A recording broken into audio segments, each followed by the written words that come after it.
Lula, vamos falar de eleições presidenciais. Quem cuida desse assunto nesta edição é a Carolina Belim. Bem-vinda, Carol. Conta pra gente como foi o dia de Jair Bolsonaro, presidente, candidato à reeleição pelo PL, e também o candidato Lula do PT. Bem-vinda. Obrigada, boa noite a você, Caniato, boa noite para você que nos acompanha também. Eu começo falando do presidente Jair Bolsonaro, né? Ele que participa logo mais, agora à noite, de uma sabatina promovida pela União de Veículos de Comunicação, a ser realizada essa sabatina aqui na sede do SBT, em Osasco, de onde eu falo. Essa noite, na verdade, estava reservada para um debate, né? Junto com o candidato do PT, Luiz Inácio Lula da Silva, mas como o petista disse que não vem, pois está em Minas Gerais, será feita uma sabatina apenas com o presidente Jair Bolsonaro, que confirmou presença, não chegou por aqui ainda, mas será sabatinado então durante uma hora de sabatina, com 1 hora de duração. Ele que está em São Paulo desde ontem, deve seguir até domingo e mais cedo participou de uma reunião, de um encontro com lutadores, atletas e ex-atletas de jiu-jitsu, MMA, e diante desse grupo ele falou que o Brasil é um exemplo no setor, na área de economia para o mundo, né? Citando aí as dificuldades da pandemia e ações do governo, como a queda no preço dos combustíveis, assim como a deflação, né? Que puxou aí a deflação sendo registrada aqui no Brasil. E também ele voltou a confirmar essa madrugada, ele já tinha confirmado, né, ao sair do jantar no Palácio dos Bandeirantes, aqui em São Paulo, que o ministro Paulo Guedes disse que para 2023, né, se ele for reeleito, vai ter o aumento do salário mínimo acima da inflação. Vamos ouvi-lo. A partir do ano que vem, a nossa garantia de darmos a todos os aposentados e pensionistas um reajuste acima da inflação. A mesma coisa no tocante aos servidores públicos, conceder no ano que vem um reajuste acima da inflação. E o valor do salário mínimo, como fica? Também será dado um reajuste acima da inflação. Luiz Inácio Lula da Silva, como eu disse, não vem ao debate, ele está em Minas Gerais, ele começou o dia fazendo uma caminhada e comício na cidade de Teófilo Otoni, em Minas. Participaram com ele deste evento em Teófilo Otoni a ex-candidata a senadora, né, que concorreu em primeiro turno à presidência da República e que declarou apoio a Lula, Simone Tebet, do MDB. Ela que fez uma declaração hoje bastante forte, que tem repercutido, dizendo que o presidente Jair Bolsonaro cometeu crime de pedofilia no caso das meninas venezuelanas. Participaram desse evento também Marina Silva, da Rede, e o vice-governador de Minas Gerais, né, o vice de Zema. O Zema, lembro a vocês, declarou apoio e tem estado no palanque do presidente Jair Bolsonaro. Lula também citou a decisão da ministra Maria Buchianeri do Tribunal Superior Eleitoral, né? Ela que tinha concedido o direito de resposta de Lula em inserções de Bolsonaro, depois voltou atrás e agora disse que vai submeter aí a decisão ao plenário do TSE. Lula disse que se confirmar a decisão, ele vai utilizar esse espaço não para fazer novos ataques ao presidente Jair Bolsonaro, e sim para falar de coisas mais sérias, ele disse, falar para o povo sobre o que ele pretende fazer com o salário mínimo, com o imposto de renda, com as pessoas endividadas. Disse que esses são assuntos de interesse verdadeiro do povo brasileiro. Ele também, né, criticou o governador reeleito por Minas Gerais, Romeu Zema, quem, como eu disse, declarou apoio a Bolsonaro. Vamos ouvi-lo. Eu acho estranho porque durante o primeiro turno, o governador desse estado não utilizou o Bolsonaro de jeito nenhum. Por que ele não utilizou? Porque as pesquisas dele mostravam que 40% ou 48% dos eleitores dele votavam em mim. Então, para não perder os meus eleitores, ele fingia, sabe, que não tinha candidato a presidente. Eu sou neutro, eu sou bonzinho, eu não quero ninguém. Passou a terminar o primeiro turno, que ele viu que o candidato dele estava perdendo, ele então já se definiu para o outro lado. Ou seja, isso, na verdade, é um erro político eu diria, muito grave, porque é mentir para a sociedade. Aí os destaques das agendas dos presidenciáveis com a Carolina Belim. Só que a gente tem um convite especial para vocês, hein? O Headline News desta sexta-feira vai fazer uma cobertura especial da sabatina com o candidato à reeleição Jair Bolsonaro. Então, um time de cientistas políticos vai analisar os principais pontos desta entrevista. Então, eu preciso lembrar você, hein?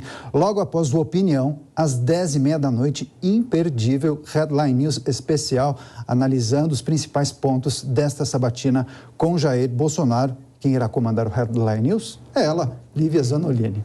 Bem, mais análise, mais opinião aqui no Jornal Jovem Pan. Vamos começar tratando das agendas dos presidenciáveis. Conosco nesta edição do Jornal Jovem Pan, Alfredo Scarfe e também Miguel Daúde. Agradeço demais a participação dos dois. Muito boa noite. Começo a rodada com o Miguel Daúde. Daúde, vamos falar da agenda de Lula. Mais uma vez, em Minas Gerais, estado considerado estratégico, cumpriu agendas em Teófilo Otoni, também passou por Juiz de Fora. Agora chamou atenção porque ele estava ao lado de Marina Silva, uma ex-presidenciável, e também a candidata derrotada Simone Tebet, do MDB, que manifestou apoio a Lula após o primeiro turno. Bem, Lula falou sobre vários temas ligados à geração de empregos, renda, imposto de renda. Mas a nossa reportagem trouxe a fala de Lula criticando o posicionamento de Romeu Zema, que procurou não manifestar apoio a ninguém no primeiro turno e, segundo Lula, ele tomou uma decisão após observar justamente o ranking dos candidatos ao governo de seu estado. Queria a sua avaliação sobre a importância de Minas Gerais no cenário político e para o segundo turno das eleições presidenciais. Esse ataque de Lula, essa alfinetada em Romeu Zema. Boa noite, Daniel. Boa noite, Lívia. Boa noite, Scarfe. Minas Gerais, sim, é um estado importante, né? O segundo maior colégio eleitoral do Brasil. Ali tem uma definição muito clara, né, nas outras eleições, nas eleições passadas, onde quem venceu em Minas acabou vencendo a eleição no Brasil.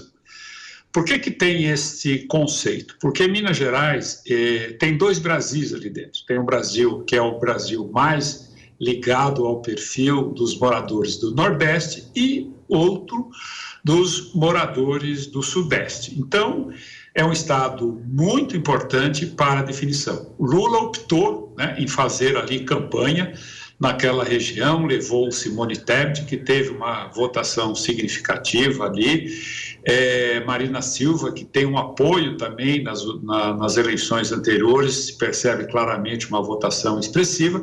Então, ele tenta não perder votos em Minas Gerais, porque é importante para ele nessa disputa eleitoral. Mas, de uma maneira geral, Daniel, nós estamos percebendo que está estreitando muito a diferença, né, estatística em relação aos institutos de pesquisa entre os dois candidatos, mostrando que se essa tendência for mantida na semana que vem, provavelmente Bolsonaro terá mais sucesso que Lula. Mas a briga está feia, né? As discussões jurídicas sobre posicionamentos de governo, mas é natural de um processo eleitoral. Agora, Scarfe, boa noite a você. As análises relacionadas à agenda do presidente Jair Bolsonaro ficaram para você. E quero te questionar a respeito das propostas na área de economia, caso o presidente seja reeleito, depois daquele ruído gerado ontem com as falas do ministro da Economia, Paulo Guedes, a respeito de uma possível desindexação do salário mínimo e também de aposentadorias em relação ao IPCA, que mede a inflação aqui no Brasil. O próprio governo depois emitiu uma nota explicando a situação. O presidente Jair Bolsonaro reforçou hoje que, se reeleito, vai reajustar os salários mínimo dos servidores públicos e dos aposentados acima da inflação a partir do ano que vem.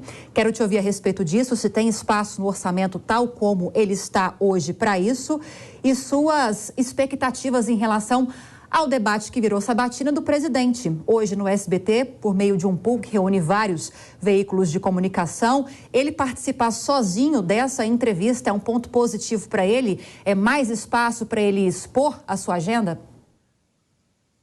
Boa noite, Lívia. Boa noite, Daniel, Miguel. Veja, Lívia, existe espaço no orçamento que já é muito apertado do governo federal.